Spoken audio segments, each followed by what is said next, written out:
प्रणाम दर्शक बंधु मु आज मोर अनुप्रास रचित ऋतुचक्र पंचम अध्याय पदार्पण करिछि। पूर्व आपण पाखे मु ऋतुचक्र विषय वर्णना करिछि। छह रसरे छटी ऋतु को विभक्त करिछि।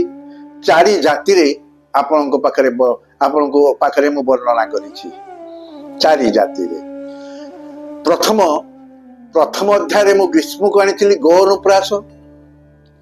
रस थिला उग्र, जाति थिला हस्तिनी, गंध थिला मद। द्वितीय अध्याय रे मु आपण को भेटी देली वर्षा बो अनुप्रास। रस हेला कारुण्य, जाति हेला हस्तिनी, गंध हेला मत्स्य। तृतीय अध्याय रे मु आपण पाखरे उपस्थापित कली शरत स अनुप्रास। रस हेला विषाद, जाति हेला चित्रिणी, गंध हेला दुग्ध। चतुर्थ अध्याय रे मु आपण को भेटी देली हेमंत ह अनुप्रास। रस हेला हास्य, जाति हेला चित्रिणी, गंध हेला दुग्ध। आज ए पंचम अध्याय रे मु आपण को भेटी देबा को जाउछि शीत स अनुप्रास। रस हेला शांत, जाति हेला पद्मिनी, गंध हेला पद्म। गंध हेला पद्म। मु सर्वप्रथमे आपण निकट रे मोर स अनुप्रास रचित शीत को आवृत्ति करे। ता परवर्ती मुहूर्त रे एक कृष्ण शब्द युक्त शीत को मु आवृत्ति करी। तापरे मु आपण पाखरे सरल भाषा रे समीक्षा करने को चेष्टा करी।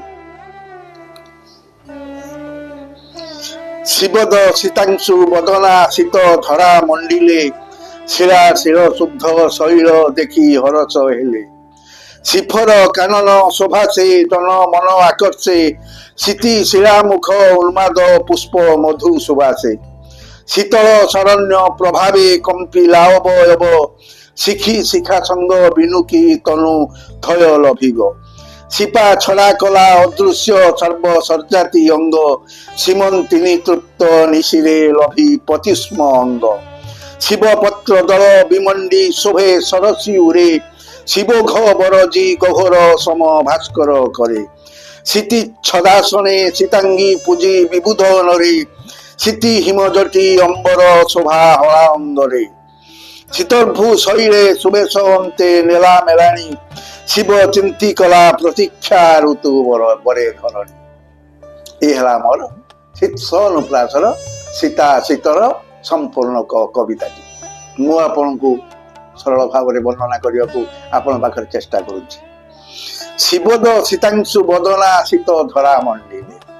शिवद माने शुभदाता, शीतांशु माने चंद्र, बदन हेला मुख। चंद्र बदन बदन बदनी, शिवद माने शुभदाता, शीत से आसी हेमंत परे धरा मंडन कले। शिरा शिर शुद्ध शैल देखी हरस हेले। शिरा माने हेला धीर, शिर माने हेला आचरण, शुद्ध आचरण युक्त विनम्रता देखिकी हरा माने हेला शैल माने हेला पृथ्वी। पृथ्वी अति आनंदित हो गले। शिफर कानन शोभा से जन मन आकर्षे, शीति शिला मुख उन्माद पुष्प मधु शोभा से। शिफर माने अति मनोहर, शिफर कानन शोभा से जन मन आकर्षे। एते मनोहर हेई उठिला शीत ऋतुरे कानन पृथ्वी अति मनोहर हेई उठिला, समस्त को आकर्षित करिनेला। शीति शिला मुख उन्माद पुष्प मधु शोभा से। शीति शिला मुख माने हेला भ्रमर। भ्रमर मधु पाई विविध जाति प्रजातिर फूल को देखिकी से उन्माद पागल हो गला।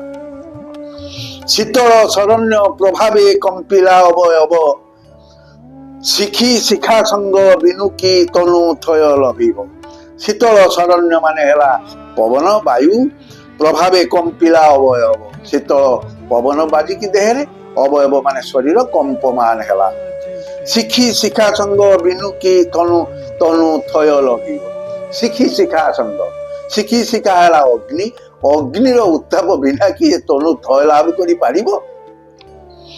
ଶିପା ଛଡା କଲା ଅଦୃଶ୍ୟ ସର୍ବ ସର୍ଜାତି ଅଙ୍ଗ, ସୀମନ୍ତିନୀ ତୃପ୍ତ ନିଶିରେ ଲଭି ପତିଷ୍ମ ଅଙ୍ଗ।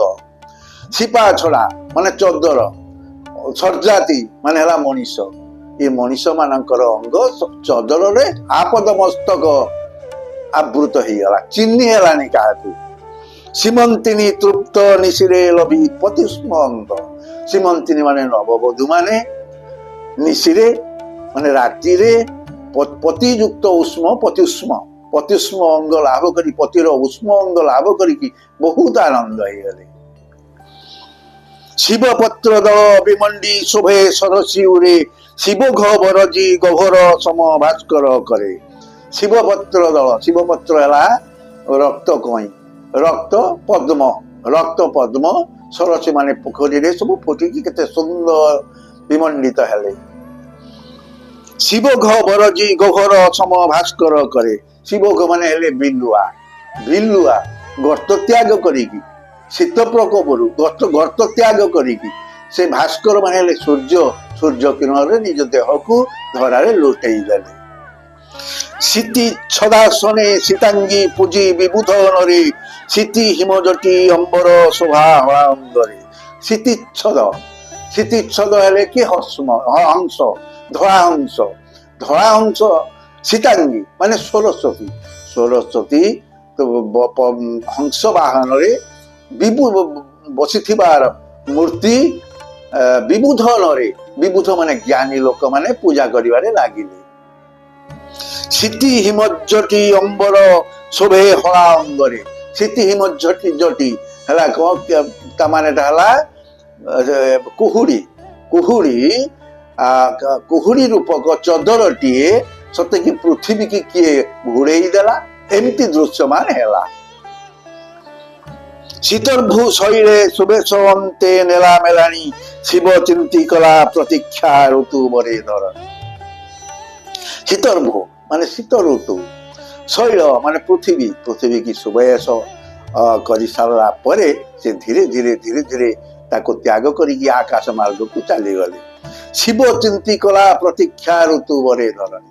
ଶିବ ଚିନ୍ତି, ଶିବକୁ ଚିନ୍ତା କରି ଆସନ୍ତା ଆସିବ ବସନ୍ତ, ବସନ୍ତ କଳା କାଳରେ ପଡିବ ଶିବ ଶିବରାତ୍ର, ସେଇ ଶିବଙ୍କୁ ସେ ଧ୍ୟାନ କରିକି ଚିନ୍ତା କରିକି ଋତୁବର ହେଲେ କିଏ ଆମର ବସନ୍ତ, ବସନ୍ତକୁ ପ୍ରତୀକ୍ଷା କରିକି ରହିଲେ ଧରଣୀ।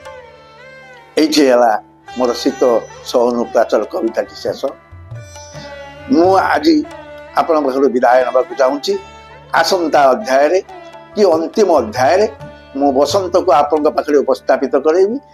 ସେତେବେଳେ ପର୍ଯ୍ୟନ୍ତ ମୋତେ ବିଦାୟ ଦିଅନ୍ତୁ। ପ୍ରଣାମ ଦର୍ଶକ ବନ୍ଧୁ, ପ୍ରଣାମ।